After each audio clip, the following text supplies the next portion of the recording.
Hey everyone, how you doing? My name is Eric B. Horn, and I'm the founder of Eric B. Horn Incorporated, which is a career management and professional development firm for college graduates to mid-level professionals.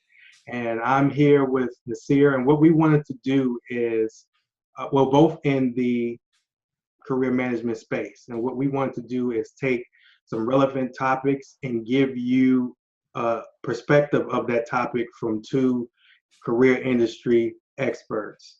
Um, like I said, I've known Nasir for maybe a week or 2 weeks, but I was just so captivated by the platform that he has, and I'll let him explain a little bit more once he goes and he does this intro. But I was so captivated by the platform, so I definitely wanted to join forces with him and provide you guys the best content possible when it comes to career management. Nasir? Hey Eric, thanks for the introduction. So as you mentioned briefly, my name is Nissar Ahamed, and what I do is I'm the founder of a publishing platform called CareerMetis.com, and where we myself and a community of authors provide career advice, career management advice for job seekers and freelancers across the world. I'm also the host and the founder of the Career Metis podcast. It's a topic that career management is a topic I've always been very much interested in, and that's the reason I started the platform. And a few weeks ago, me and Eric decided to join forces and start this video podcast series. So this is actually a second episode of our video podcast. And last episode, Eric, we spoke about the importance, actually not even importance, why people need to pay attention to their career, why career management is important. We talked about, how the world is changing, layoffs and all that. So we spoke about the whys. And in the last episode, you gave a glimpse of what are some of the things we can do. What are someone who's interested in building a career? What are some of the things they can do? You started off by talking about commute time. And for example, I live in Toronto. I commute to work an hour, a little over 1 hour each way, 2 hours a day. If you live in any big city, that's like the average commute. Right. So you're in Chicago. You said, yeah, that's the average commute as well. So I want you to continue where you left off last time about the whole idea of taking advantage of their commute. Sure. With me being in Chicago, the traffic to and from work can be pretty grueling. And one of the key things that I talked about was when you're in your commute, majority of the time people listen to the news or they listen to their favorite radio station. Well, one thing that you can do to, empower yourself when it comes to your career is to turn your car into a mobile library. And what do I mean by that? Meaning start listening to audiobooks, you can start listening to your podcast or any type of audio instructional program based off of what you are currently doing in your career, or if you're looking to transition into another career, empower yourself and listen to something in your car. Now, if it's on the average, if it takes maybe an hour to get to work and an hour to get home, that's 2 hours a day, that's 10 hours a week, and that's 40 hours a month that you can use just listening to an audio podcast or audio program to empower yourself when it comes to your career. Because the majority of people say that they don't have the time. But folks, I just gave you the numbers. Even if you would chop that in half, and if you only listen to something for a half an hour, that's still 20 hours a week. That's like a part-time job.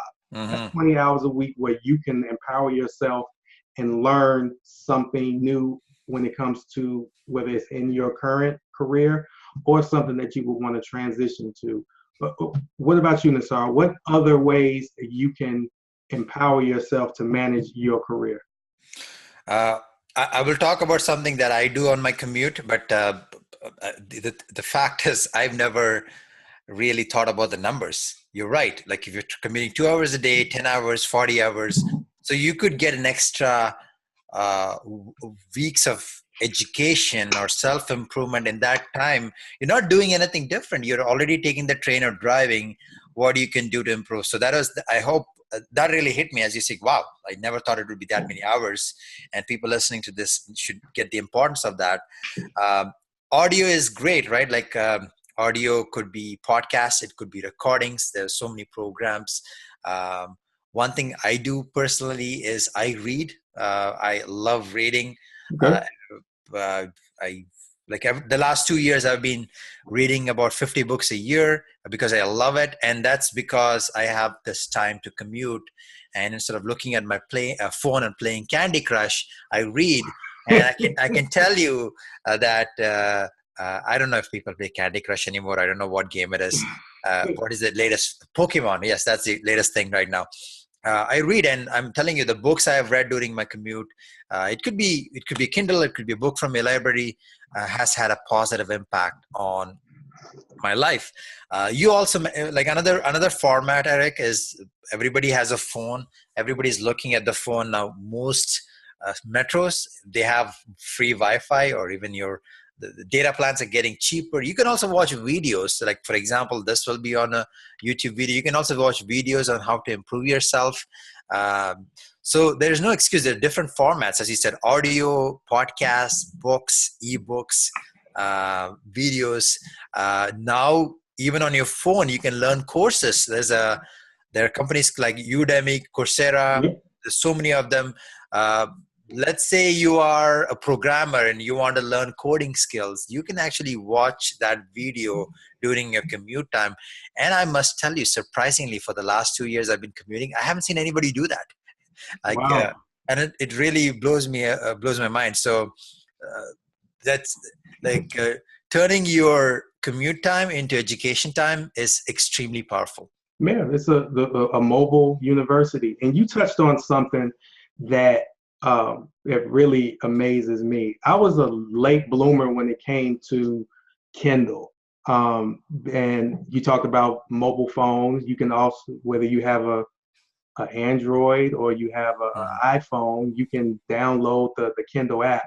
And it amazes me where the amount of books that you can have, like you talked about, just on your mobile device. Like I have at least maybe 75 to 80 books. I haven't read them all, but I have the option if I'm on the bus or on the train or even, flying somewhere. I can carry all my books in my phone, as opposed to having a book bag full of books kind of weighing your back down. Yeah. Access all of these books, meaning you can have access to all of this information wherever you go. Because like you said, people's cell phones are attached to their hip. And instead of playing games or just wasting that time, spend some of that time educating yourself, especially I do commend you with reading 50 books a year. You have people that haven't read 50 books in their lifetime. Wow. So definitely I give you that's very good. I'm very impressed by that. And it just shows how diligent of a learner you are. You are classified as a lifelong student, which most people they're not. But with you having a hunger and a thirst for knowledge, it definitely puts you at the forefront, when it comes to your career. And, that makes you a very marketable person. And a marketable person is never unemployed. They always have someone seeking them for their talent, for their skill set, for their advice. And once again, technology, because we talked about technology before we started the recordings, technology has made learning so much easier. Let me just say this one piece and I'll pass it back to you. Now you have Ivy League schools giving people the option to go online and take classes for free. So once again, there's no roadblock when it comes to what you want to learn, but and I'll talk about this a little bit in a quick second, but it's the mindset that you have when it comes to managing your career, because a lot of people, they just put their career in someone else's hands I'll be very transparent. This is what I did in my Hmm. first job. I'll never do it again. But they look at it like, well, my boss has been in this position.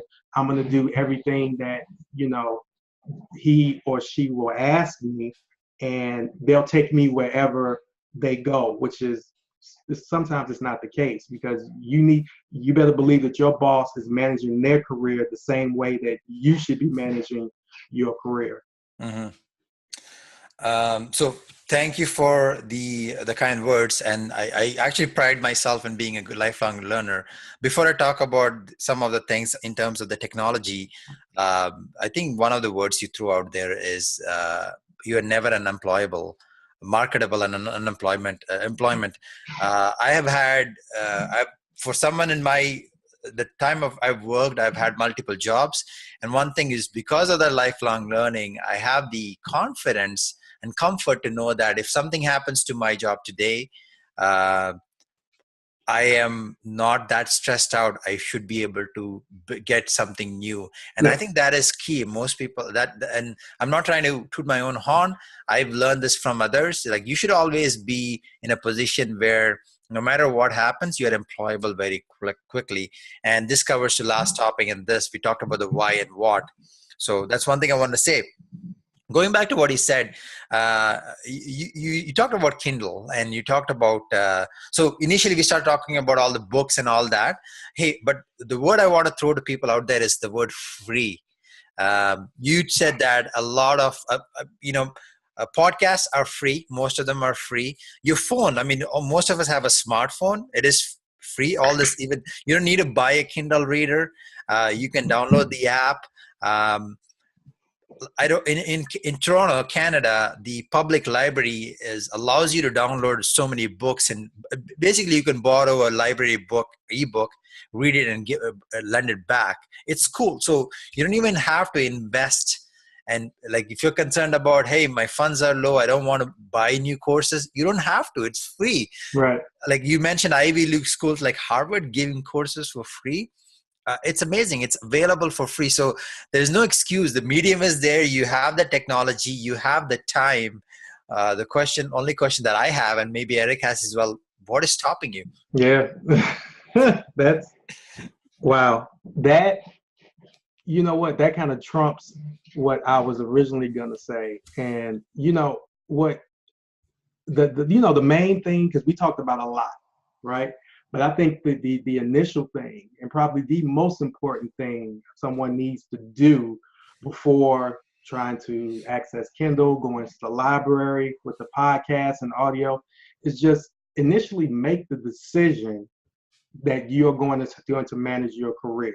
Because once you make that decision, and you, like we talked about in the last episode, you associate that with what your overall why, you're in a position where you start to just want to consume so much information, and you will empower yourself to, drive your career. Because a lot of people make the decision not to control their career, but then you have a small amount of people that say, you know, even though I'm at this particular job, my initial goals for my career is this, and this. You Uh-huh. making a decision that you want to manage your career, it creates a mental roadmap for you, and the only thing you have to do is execute to the point where, you know, they'll consume,